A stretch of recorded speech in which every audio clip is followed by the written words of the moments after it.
kulan ballaaran ayaa maantay waxa uu ku dhex maray xarunta madaxtooyada ee maamulka Jubbaland madaxweynaha maamulka Jubbaland Sheekh Axmed Maxamed Islaam Axmed Madoobe iyo sidoo kale xubno qurba joog ahi waxaana madaxweynaha maamulka Jubbaland uu sameeyay kulan qada sharaf ahi ugu horeyntii goobtaasi waxaa hadal kooban ka soo jeedisay wasiiradda haweenka iyo arrimaha qoyska ee maamulka Jubbaland Qamar Xaaji Khalifa waxaana ay dhankeedu sheegtay maanta waxaa sharaf weyn ah la kulankii aan la kulanay madaxweynaha Jubbaland Axmed Maxamed Islaam iyo qurba joogtii ka timid daafaha North America, Europe iyo Carabta iyo Africa intaba ka timid oo casuumaadii qada sharafkeedu noogu sameeyay guriga cad Jubbaland aad iyo aad ayuu madaxweynaha u mahadsan yahay soo dhaweynta uu soo dhaweeyay annagoo dhan baan soo wada dhaweynay anigoo ah wasiiradda haweenka arrimaha qoyska iyo xuquuqul insaanka aan garanayo Fawzi iyo Xanad ma sha Allah gabdho active ah oo ka shaqeynay jiray waligoodba arrimaha Soomaaliya Itoobiya haato ama Soomaaliya haato qurba joogta markaan joogno gabdhaha ugu abaabulka badan leh ee muxuu ahaa ugu wanaagsan arrimaha Soomaaliya wanaageeda ka shaqeynta badan oo aan qabiil lahayn meel kasta oo Soomaaliya ay wanaag wadato ka shaqeeya maantana waxay noogu yimaadeen Jubbaland ayaga oo raadinaya assessment inay qabtaan dadkooda wax u qabtaan soo dhawaada adin leenahay wadanka waa u jeedin waa soo aragtay isbitaaladii waxbarashadii ceelashii biyaha nadaafadda haweenka caruurta kulli waa soo aragtay oo la soo inta wadanka loo yimaado investment la sameeyo hoteelo la dhiso muxuu ahaa mashaariicda faraha badan ee wadanka uu baahan yahay beerihii wabiyadii baa iska burqanaya beeraha ninkii tabcado waxay u baahan yihiin dad invest gareeyo oo beerahaas ka soo saaro khudradda ugu badan cuntada ugu badan meelna waxba agama baahnin xoolihii noolaa ninkii dhoofsanaya oo imaado oo raba inuu dhoofsado xoolaha elsi furto oo asaga ka shaqeeyo kan muxuu ahaa dhulka ismihiisa ama inuu hoteelo dhisto guryo dhisto meeqa shaqaale ninkii raba hotel inuu dhisto adiga invest gareynaysa shaqaalihii ka shaqeynaya kan dhisaya dhulka kan ku waardiyeynaya kulli way noolaanayaan adigana waxaa helaysaa faa'iidadaada marka waxaa loo baahan yahay wadanka inaad u soo orodaan nabadgelyada waa okay hadda wadamada Soomaaliyeed ugu sii nabadgelyo badan aan nahay muxuu ahaa waxaa idinkaga baahan yahay caruurta iyo haweenka waliba inaad aad iyo aad fiiro gaar ugu yeelataan gabdhihii Soomaaliyeed ee hooyooyinka ahaa ee markay foolnaan dhigi jiray irbada lagu foosha qaada ugu dur oo iyagu qoslay ilmaha dhali jiray siday ku dhalaan waa soo aragteen siday hooyooyinka isku go'aana waa soo aragteen idinka oo muxuu ahaa hooyooyin ah oo damqaya gabdhana ah oo soo aragteen gabdhaha masaakiinta ee ilmo adeertiina ah ee walaaladiina Soomaaliyeed ee meeshan joogo maanta sayna priority u helin oo dhibaataysan yihiin oo hargooda qaarkood iskugu dagay ama gabadha yar 13 jirka xoog lagu guursanaya oo ayada oo maxaa $100 nin aabeed siin kar uu kaga iibsanay si loo badbaadin lahaa waxbarasho loogu celin lahaa gabdhahaas maskaxdooda iyo aqligooda loo dhisi lahaa hooyooyinka isku go'aya loo badbaadin lahaa taas ka soo shaqeeya dhiirigelin sameeya gobolada Mareykanka oo dhan ku wareega TV-ga waxaad kala hadli kartaan kala hadla barnaamijyada dhan sameeya warkeenana gaarsiiya sidoo kale waxaa kulankaasi qada sharafta ahi ka mahad celiyay qaar badan oo kamid ahi dadka qurba joogta reer Jubbaland ee ka soo qayb galay kulankani waxaana ay ammaan ballaaran u soo jeediyeen oo hambalyo u badneed madaxweynaha maamulka Jubbaland Sheekh Axmed Maxamed Islaam Axmed Madoobe sidoo ugu guuleystay soo celinta kala dambeynta Jubbaland gaar ahaan magaalada Kismaayo dadkan magacay gareeyeen magacay waxa la dhahaa Usmaan Hussein Xaaji ku magac dheer Arbow waxaan ahay jaaliyada qurbaha ka yimid Mareykanka qabiilna mali qabiilka Soomaaliya muddo dheer magaalada waan joogay Kismaayo waxaan ka maqanahay hadda 9 bilood 10 bilood aan mooganahay magaalada muddo dheer aan joogay markaan arkay baahida loo qabo dhinaca caafimaadka waxbarashada wax kasta ay hooseeyaan maamulkana waa ogahay caqabadooyin fara badan ay taagan yihiin marka waxaan go'aansaday inaan bal wadanka aan ka noqdo qurbaa inaan tago ay raahdo war sidii ma ahay bal wax aan sameeyo sababtoo ah lama day karo anagoo dhan mas'uuliyad ay na saaran tahay waay qof kasta madaxweynaha sidoo sheegay waa qof kasta gurigiisa asaga dhisanay Mareykanka maanta anoo gurin ma aha martiin kan hay qofka Mareykanka si loola dhaqmo anaga si gaar ah loola dhaqmo maanta haddaan Mareykan ku noqono kan citizen waxa la dhahaa kali soo dhaw welcome home anaga laakiin gudaha loola gala inteed ka timid Soomaali ma xasameynaysi su'aal ay imaanayso taa waxay muujinaysaa marka waliba inaan nahay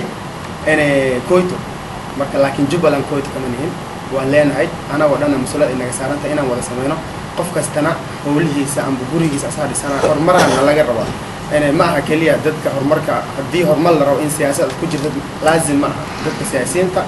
of course maamulku way wadayaan waxyaalo fara badan amnigeena waxyaalo fara badan ay mas'uuliyad ka saaranta laakiin anaga qaybta kale inaan horumar wadanka aan sameeyno jidadkeena guriyasheena beeraheena dhaqaalaha maanta waxaan dareensanahay Jubbaland hadday tagta oo siyaasad ahaan dhaqaale ahaanba 18 gobol anaga ka dhaqaalo badan kulliyan anaga ka dhaqaalo badan laakiin meel aan amni jirin aan degnayn waxaas ma suuri galayaan marka dadka la rabo inay sameeyaan waa anaga dadka lama malaa'igna nooma imaanayso wixii dhan inaan anaga sameeynaa laga rabaa marka isku xirnaasho wadajir ayaan ku sameyn karnaa waana hadda run waay sida la sheegay shalay waxaan keenay daawooyin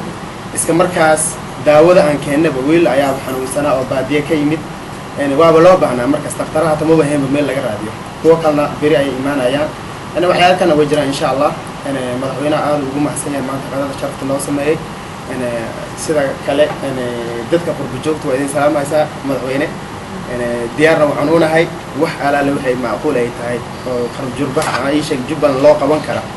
iyo dadkeena inaan wada qabano si wada jirna aan wada qabano oo kuma haysan salaamu calaykum كده يعني فوزية ونسوسعنا مقالة مياخوز أمريكا كنمت أنا إكستهي أدنى هدنا وضن كأني مصاب وقني إذا كيجي إيو ما عرفتي بالوحي أن لوسو تقالمي لوسو سعودي إنا بالإندين وكو عربنا صدق لا تسون قهر أيام وجود بيسي وضن كا أنا واحد بدنا ودبعت بدنا ونقلني بدأت تدي سنة أقبل حلهين بالإنا نسوي إندينو إذن كلية شقة إذن متعالو إن شاء الله dad badan ay u taalo dad badan oo wax ballan qaado way jiraan dad badan oo soo wada way jiraan dad badan oo fulinin way jiraan laakiin anaga waxaan rabnaa systemka anaga aan ku shaqeyno waxay tahay risk ha ahaato because idinka waa ku nooshiin haweenkii qaar baa jooga wasiiradda oo kale carruurteedii iyo wadankii dhan ay ka soo tagtay Mareykanka marka inaan idin la qaybsano wiilashan halkan jiifa dhalinyaradan taagan ordaysa habeen iyo maalin ma naga different nagama naf xuma marka naftii meesha inaan imaano idin la aragno waxaan wadno anaga on gacanta ku wadno on keenay maanta ma jirto laakiin visionkeena iyo missionkeena ka weyn waxaan u nimid maxay Jubbaland tahay maxaa ka maqan maxaan raadinaynaa kulligeen ani kulleeba saan u arko waxaan sameynayay intii aan joogay aniga qof inaan la kulmo muhiim ma ahayn oo waxa muhiim ah sidii aan ku ogaan lahaa waxa jiro dadkuna inuu hal meel u wada jeesto ma fiicno wadanka markuu horumar raadinayo security dad inay u diyaar garoodo security aan naga ma imaaneen alxamdulillah maanta Ismaaciil 10 casho way dhan tahay I slept waan seexdaa waan soo toosaa wax dhiba ma arkin jidka waa I mean all the way airport kan tagaa meel kastaan tagay lugahaygaan ku tagay hal askari ma raaco hal wiil haddii uu badatana raaco waan diidnay guriga waxaa laga yaabaa in foosiyo inaan joogno markay horta waxaa la dhahayo security ma jiro rag baa u dhintay u rafaaday security wuu jiraa insha Allah taasaan rajaynaya inay sii socoto aniga marka waxaan aan rajaynayaa xagga wasaaradaha kaleeto waan jeclaan lahaa maanta inay halkan fadhiyaan wasiirada message-kan inay si fiican nooga helaan personally that's shaqadeena waaye wasaarad kasto inaan ogaano waxaan funding kasta qurba jooga joogto haddii dawladii security lacagta hadda aan gelinayno oo noogu muhiimsan annaga wasaarad kasta assess gareyn karno miiskeeda xafiiskeeda iyo volunteerkeeda raadin karno bad waa inaan helnaa accessibility maxay u baahan yihiin wasaaradii aan u baahano hal wiil baa jooga wasaaradda haweenka oo kaleeto waa inay wasaarad madaxweyne haysataa as of this week I don't care waxa naga baxa waa inaan xafiis u sameeyno waa inay haweenka meel ay kula shirto hesho waa inay muxuu ahaa aan assistantkeeda waa inay volunteer ku shaqeeyaan dhalinyaradana dhan volunteer weeyaan madaxweyne waxa hadday qaadin hataa marka gabadhaas qamara ayadana waa howl taala annagana waa howl noo taala inay keensato xafiiskii iyo dadkii iyadoo la shaqeyn lahaa funding inaan raadino wasaarad kasta inay iyadoo waxeeda raadsato weey isna adii shaqadaada madaxweynihii waddanka taa waxaan annaga inoo yaalan sidaan ula shaqeyn lahayn sideen ku heli karnaa systemkaas Mareykan oo kalena ma aha Mareykan waan ognahay is different but system based on Kismaayo ku shaqeyn kara oo nala shaqeeya sideen ku heli karnaa ilaa iyo dowli aan ku gaarno madaxweyne aad iyo aad baad maanta sharaftaad noo samaysay soo dhaweyntaad noo dhaweysay annaga hadda ku joogta reer Mareykan nahay wax badan kama hadlaayo waxaan ka hadlayaa xagga dumarkeena xuquuqda wasaarado badan inkastoo maamulka uu cusub iyo hadda dee weli aan dhamaystir badan jirin waxaan xagga horumarkan ka hadlayaa aniga horumarka facilitation ka horta in hore loo qaado oo waxa alshan xagga service ka ah hadii xafiisyada la tago iyo hadii la waxeeyo anaga meelaha aan soo arki jirnay ama wadamada kale aan tagnay qofka ka hooseeya inuu qofka ugu sareeyo uu ku xidhnaanin hadii service loo baahdo qofka oo agaasimaha ama qofka ka soo hooseeya inuu wixii dadajin karo si anagina hawshii inuu fududaato marka joogna badan way soo socotaa oo ama investment u baahan ama hay'ado soo wada ama dhaqaalaha wadankeena geliyo marka waxaan ka codsanaynaa madaxweyne in wasaaradaha ay hawlaha u baahanahay ay noo fududeeyaan oo loogu xiran qofkii haduu ministerkii uu maybe shaqo ku maqan yahay in calashaan hawshii dhanna uu intuu meel ku loo gareeyo marketina uu service ku fududeeyo dadka kale ee agaasimaha ah iyo dadka ka hooseeya midda labaad waxaan aan ka codsanaynaa gabdhaheena diasporada ah marka hawsha la dhameystiro in wasaarad kasta ay gabdhaha ka noqdaan baan rabnaa oo hadday secretarial tahay iyo hadday tahay personal assistant wasaarad kasta bal at least in xubin laga siiyo I know majority inay wadanku nimanka yahay oo meel kasta adduunka nimanka badan laakiin se waxaan rabnaa bal at least xafiis kasta ama wasaarad kasta ama department kasta in bal at least 3 women because gabdho badan oo wax barteen oo gudaha way joogaan qurbahana way joogaan laakiin annaga parkeen waxa weeye development baan oo horumar baan u keenina wadanka oo qaybtaas aan research ka qayb qaadanayna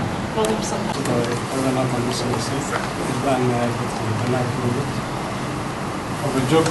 markii la yiraahdo waxaan filayaa xoogaa in balas fogeynaya laakiin waxaan nahay dadkooda marka laga arto joogta hala soco macna kale loo sameeyo inta mid xigta waxa weeyaan runtii aniga waxaan ka yimid Canada especially magaalada ila Toronto area maalintii dowladda lagu dhawaaqay ilaa hadda waxaan helay dadku garab taagan hadday noqoto xaqad ilaa iyo markastoo shirar badan iskugu nimaano idan waxaan gaarnay heer aan toos oo dagaalano federal inay ogaa lugaha hayso Jubbaland meelo badan baa laga hadlay meelo badan baa wax laga sheegay hataa rag baa media ka haytanayo Toronto area inkastoo ay fiicnaan eriyada ay isticmaaleen laakiin taas waxay ku tusinaysaa Jubbaland ahaan dadka sidii ku jeclaayeen aniga wadankan magaalada waxay ugu dambeysay 1986 waddan badan baan ka baxay first time waxaan weyn waxyaalaha ugu badan waxaa ka mid ah inaan marto waddanka soo booqdo especially aniga waxaan reer gadowga laga bilaabo ilaa لغة بربهارة إلى برضو مركا ودن كينا بحس صافي إن بدل ما نقول شيء جاي ديواتها جرتو ضد وتيلا ضد جاربالا بترجريا لكن حد ما لنا نجوي أتقولي ما أنا مبقى بعيتانس والله تراجريا حتى أنا جيت كم مرة قال أنا نجرنيني أنا sometimes just كسوة على أرض ما يصير سوق هذا مركا جرب هذا again عن كلنا هاي حنبليو عشان اسمه هذا بكان في واحد بدن بس كده بدري قال لي سعد كذي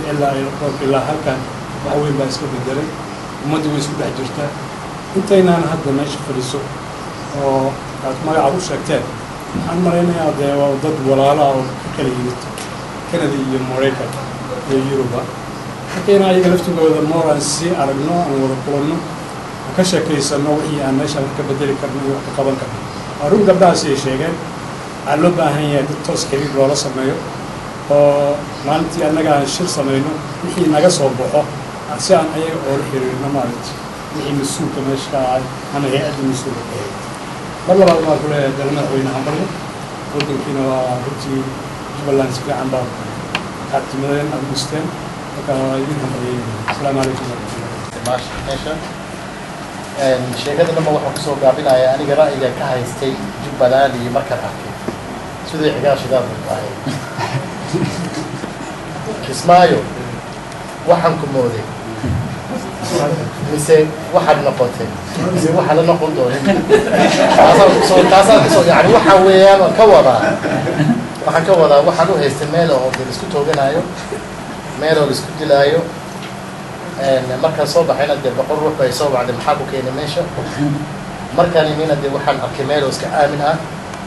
oo wax oo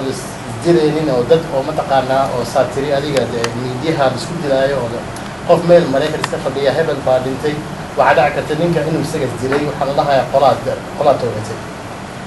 iyo waxaan arkay xaaladda say tahay ammaankeedii waxaan oran lahaa wixii diasporaha dibadaha jooga inay dee meesha kusoo dhawaado cidna idinkaama xigto kaalaya lista bas salaam calaykum gaar ahaan waxaan maanta nasiib u yeelanay inaan la kulano madaxweynaha baaliga Maxamed Islaan waxaan kusoo naxariistay madaxtooye aad iyo aad iyo aad iyo aad mahadsantahay sharafta loo sameeyey waxaan kaloo loo insha allah sharafta la yeeshay maslaamaya إنه واحد كلية أنا رأينا مدحونا أنا قاسيس الفوق فوق هذا يعني كلام إن شاء الله بالله الكريم هدول له مثلا كما قدروا مع التوحد ثم كما لا أقدر التي سوسوا سلطان بالله عسى إن شاء الله نسيب معركة بشر موت الشعب كله كما كل مرة سمع معركة أنا نلو سيب بولي المتقاعدة ونلو بهاجو أنا معركة معركة المقدرية سنجبل أنا إنه غير إحدان سي أنا معركة أول إن شاء الله وقراص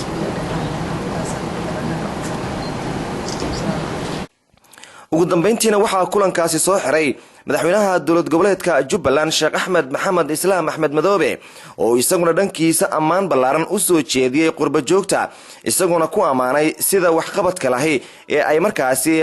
wax ugu qabanayaan dadka reer Jubbaland waxaana uu ka codsaday in ay shacabka ku dhaqan magaalada Kismaayo iyo guud ahaan Jubbaland ay qurba joogtu u istaagaan sidii ay uga shaqeyn lahaayeen isdhexgalka bulshada maadaama ay ka yimaadeen qurbaha sida uu sheegay khudbadii dheeraad ee uu ka jeediyay madaxweynaha dowlad goboleedka Jubbaland Sheekh Axmed Maxamed Islaam Axmed Madoobe kulankaasi qada sharafta ahi ee qurba joogta loo sameeyay ayaa waxa uu sheegay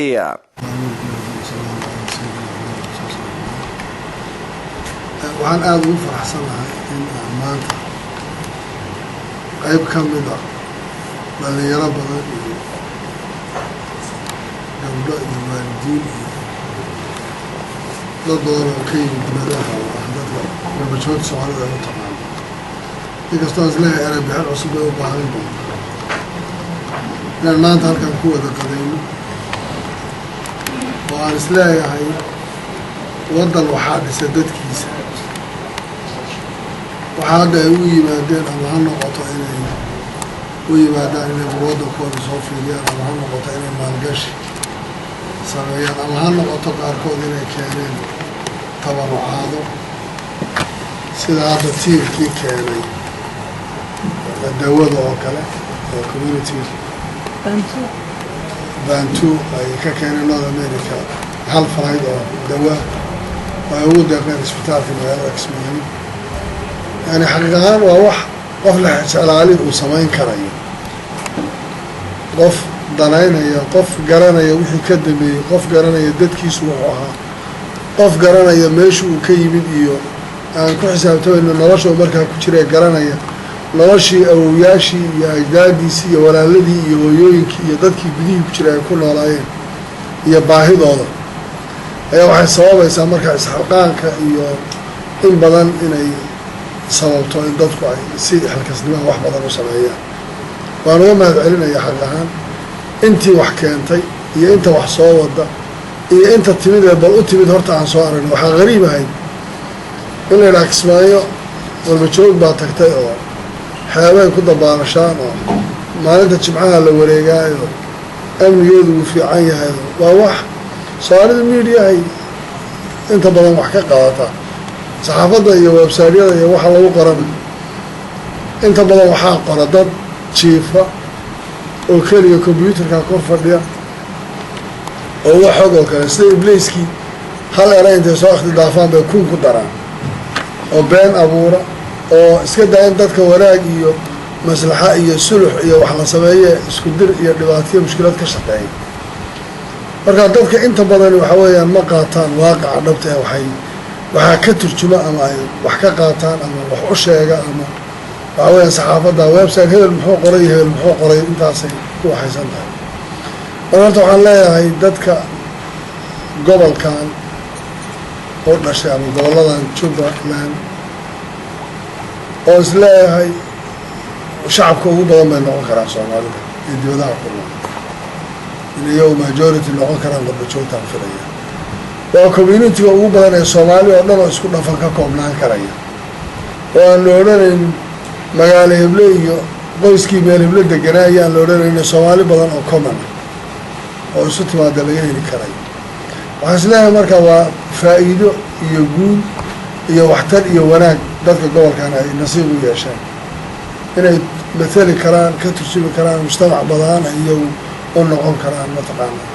inay hal meel kasoo wada jeedaan waxaan ficlan odhan karaa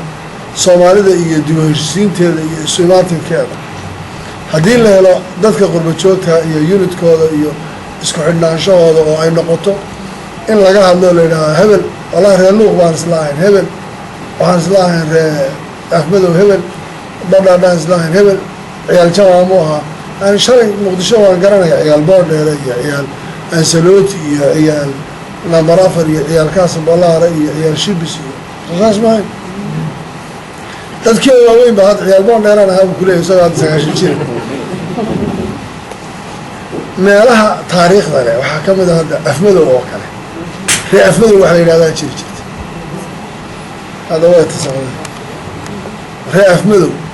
waxaad maqlaysaa hayo ree jamaamu ahaa ma laha tacriif kale male kan ree jilib buu ahaa baa lagu leeyahy gobolkaani caan buu ku ahaa arrinta noocaasi magaalooyinka la isku sifeeyo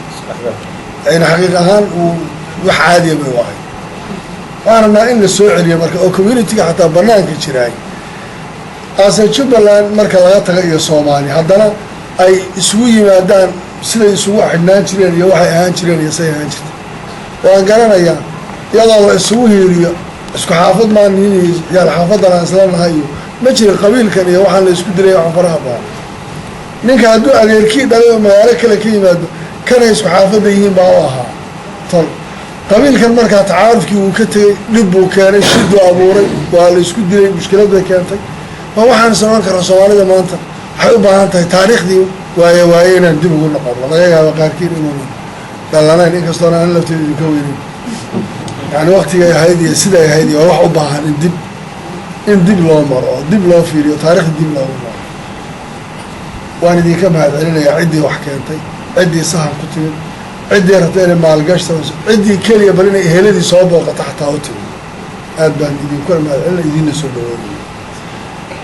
waxaan rabnaa inaan wax ka bedelno oo masaladan qurbajoogta iyo maalgashiga iyo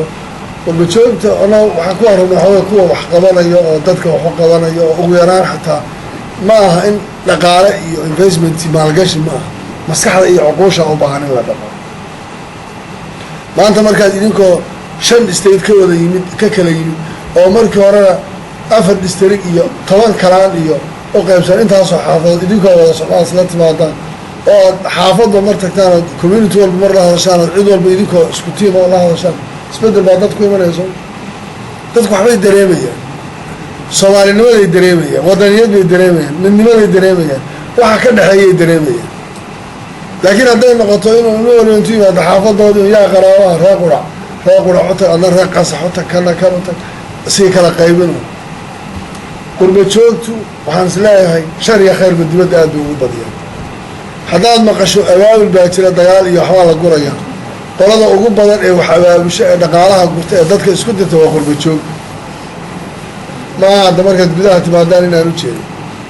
marka laakiin meelihii kore la joogo meel heblo intaasaa laga soo diray reer hebel gabadhiinu beeg ma leh haddii aydaan sheekadaa wax ka qabanno si aan la yeelin waa wax dhaca wey hadday wanaag noqotona waa kuwa communitiga soomaali bantu waan jeclaan lahaa inuu wasiirkayga igala fadhiyo waa qoladii ugu horreysay aan filayaa hadda ambalaas baa jirta iyagana soo mahay ay wasiiraddu la wareegtay oo qolada scandinavianka waxay soo direen soomaali bantu iyagoo keligooda container hal falaydoo dawaa bay keeneen istalksbaa ugu deeqeen qolyo kale hadda containaro kalaa jira iyaga dawo kalaa jirta oo maqan waa wax ku dayashan mudan waa waxtarka dhabka ee hadda taabanaya dadka waad ogtihiin hadda waxa badhaadha district hadda waxa ka dhacayay maalin dhaweyd waad ogtihiin gada maalin dhaweyd abaarihii iyo wixii ka dhacay xanuunada jiray waxaasoo dhan waa wax sideeda uu dhibaato oo u soo taagay marka xaqaan soo dhawaada waa idinku soo dhaweynaynaa gacmo furan ku soo dhawaada amniga soo maaha wax badaan buu meelo badan ka fiican yahay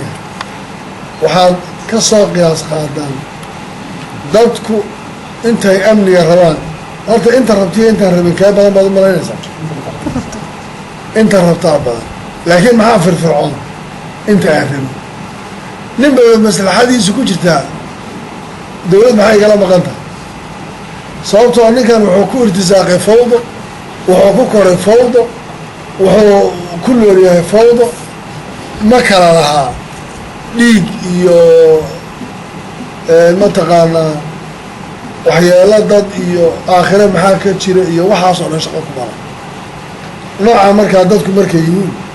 waxa weeyaan waa wax adag oo dhibaatadeeda loo mushkiladeeda loo shidadeeda iskale inuu garto nolosha caadigii waxay tahay dowlad la-aanta idinku qolyihiina qurba joogtaa dowladaad ka timaadeen system iyo nidaam la oo kala dambeyn lahoo sharcigii shaqaynaya oo wax badan uu jiro laakiin waxa dhibaatada jirtaa ay tahay ninka aan waxaasoo dhanba weligii dowladnimada soo arag ninka 10 jir ahaa markii dowladdu burburaysa ee maanta 5 iyo 30 jirka ah ee dowladdu waxba ka garanayn maxaad u malaynaysaa waa wax la yaab hadda ka hor baan hotel Jubba hor istaagay maalin horaan ka hadlayay markaasa waxaan arkay isagoo loola gadaal ku xaraysan tahay korkiisana loo yow iyo ku waxaysan yihiin oo shubabkii keliya ay saaran yihiin markaasaan waan istaagay waxaan ku yidhi hotel Jubba sidan u dambeysay wiil taqriiban 30 jir ay istaagay wuxuu adeer dowladda isagoo sidan ay burburtay sidan unba hawani dowladdu markay burburaysay sidaan unba hawani saanaa lagaga tagay waa hadda kan oo kale saan ugu limid oo kale markaa fiirin oo kale marka ma garan karayo qofkaas waa waxaan rabaa markaa inaan idiin sheego waxaa male waa tiimkii ugu horreeyey ee aan sidan oo kale u wada fadhiisano gooni markii laga soo tago laakiin waxaan rabnaa inaan siyaasad qurba jooga oo sida hadda maalmahan ESTV oo kale aan ka aragna kilalka oo waladan kilalka shanaada Ethiopia aad looga xayisiyo qurba joogta I don't know wax badan inay sameeyeen in kala daad uma garanayo laakiin aad baa loo waxeeyo marka mararka qaar waxaan soo nin qurba joogta aan soo jabsataan oo waxaan ka yaabaa inaan idinku khasaaro ya oo hadhow saan qurba joog leedahay intaan xataa TV-da qurba joogta u furan waxba keeni weydaan laakiin waan idin soo dhaweyn waan idin tijaabinaynaa waxaa kale insha allah waxaan rabnaa xataa inaan xafiis qurba joogtu leedahay furno waxaan rabnaa in meel la iska register galayo aan samayno xafiiskaas wixii facilitation aan samayno marka hadda baarlamaanka hawshiisa aan dhammayno qorshe badan baan samayn doonaa oo maalgashiga ku saabsan shuruuc aan rabno baarlamaanku inuu abuuf gareeyo extraordiyaan sababto intaan hadda wax samayno haddii berri sharcigu ka hor yimaado wax kale waxaan rabnaa markaa inaan investmentigii iyo ama warshado ha noqoto hoteella ha noqoto mashaariic kale ha noqoto kulli inaan diyaarino taa markaa xafiiska iyo waxqabadka iyo maalgashiga iyo kulligooda waxaan diyaarinayna haddii ilaahay waan sheegaynaa inaan xafiisyo furi doono waxaa kaloon samaynaynaa haddii ilaahay yidhaha inaan dibadaha laftirkooda wakiilo aan u samayno oo dadku inta badan iyagu weliba ay soo dhisaan qof loo magacaabay oo halkan laga qaado safiira lama geynayo laakiin community iyagaa intay isu yimaadaan oo jaaliyaddu kulan yeelato maanasoto oo kale midda ka jirta iyo midda Dallas ka jirta iyo midda ka jirta Stockholm iyo ta Copenhagen joogtaay qolo walba iyaga intay isu yimaadaan inay wixii ay dhisan karaan ay dhistaan oo aan ku soo dhaweyno saasna aad baan u rajaynaynaa soo dhawaada waxaan rajaynayaa intaydaan ka bixin qolyo kaloo imanayaa jira inaan xilliyada ka mida insha allah fadhi karo dad badan oo maamulka ka mida nagala soo qayb galaan inaan ka wada hadli doono laakiin dulqaata haddii la is arki waayo haddaan mashquulo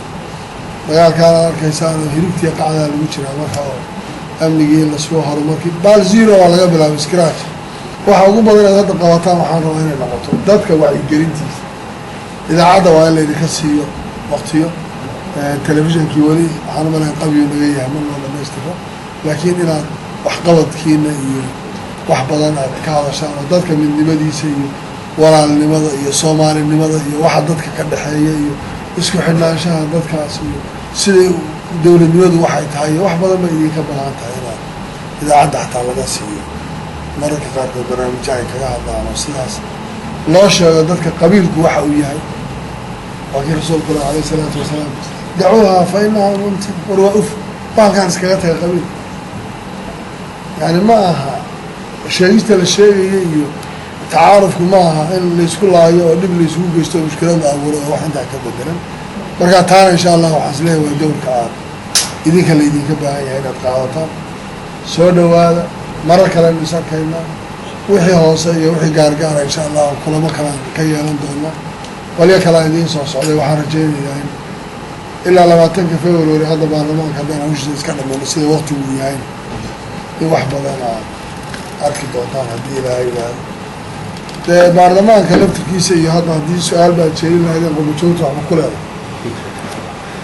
leedahay kii jamaamaha jamaama ha u galo odayaasha dhaqankaa soo qoreeya inuu ka soo helo kii jiribaha ha u galo kii afmadow ah kii badhaadhaha kii